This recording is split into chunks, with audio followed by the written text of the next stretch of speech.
Susuriin ang kalidad ng tubig ilalim ng lupa malapit sa baybayin ng Limay, Bataan dahil sa paglubog ng MT Terra Nova. Aabuti naman ng 2 linggo ang salvage operation sa isa pang tanker na lumubog sa Mariveles. Saksi, si June Veneracion. Manipis na lang ang langis o shin sa maliit na bahagi ng Hagonoy, Bulacan at Cavite mula sa langis ng MT Terra Nova na lumubog sa Limay, Bataan. Base yan sa pinakabagong aerial inspection ng Philippine Coast Guard ngayong araw.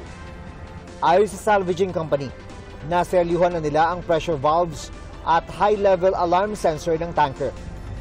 1 litro na langis na lang daw ang tumatagas kada oras. That cannot be affect doon po sa ating marine environment.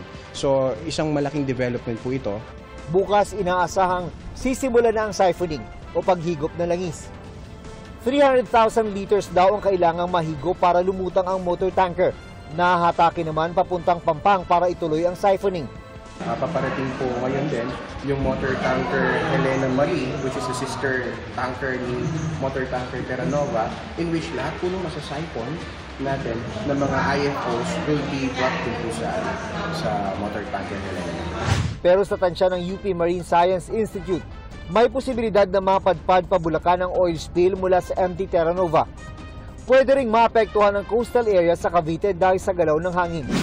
Tuloy naman ang pag-water cannon sa mga nakikitang langis habang tigil muna ang pag-spray ng oil dispersant dahil hindi epektibo kaya kailangan palitan ng ibang klase. May mga nakahanda ring improvised oil spill boom na gawa sa balat ng nyog.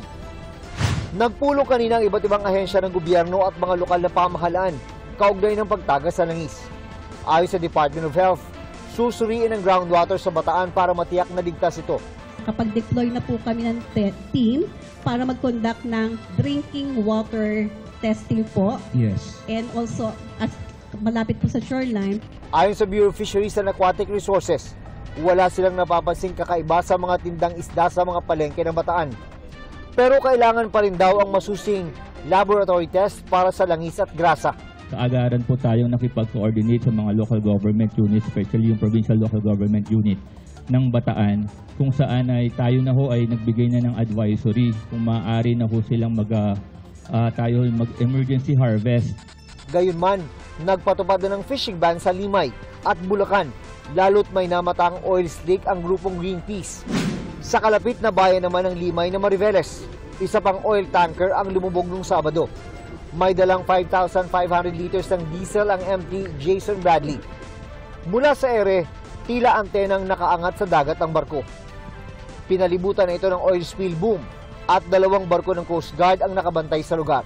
It will take around 2 weeks for the salvage operations to be completed for this second vessel. Para sa GMA Integrated News, ako si June Veneracion, ang inyong saksi. Mga kapuso, sama-sama tayong maging saksi. Mag-subscribe sa GMA Integrated News sa YouTube at para sa mga kapuso abroad, samahan niyo kami sa GMA Pinoy TV at sa www.gmanews.tv.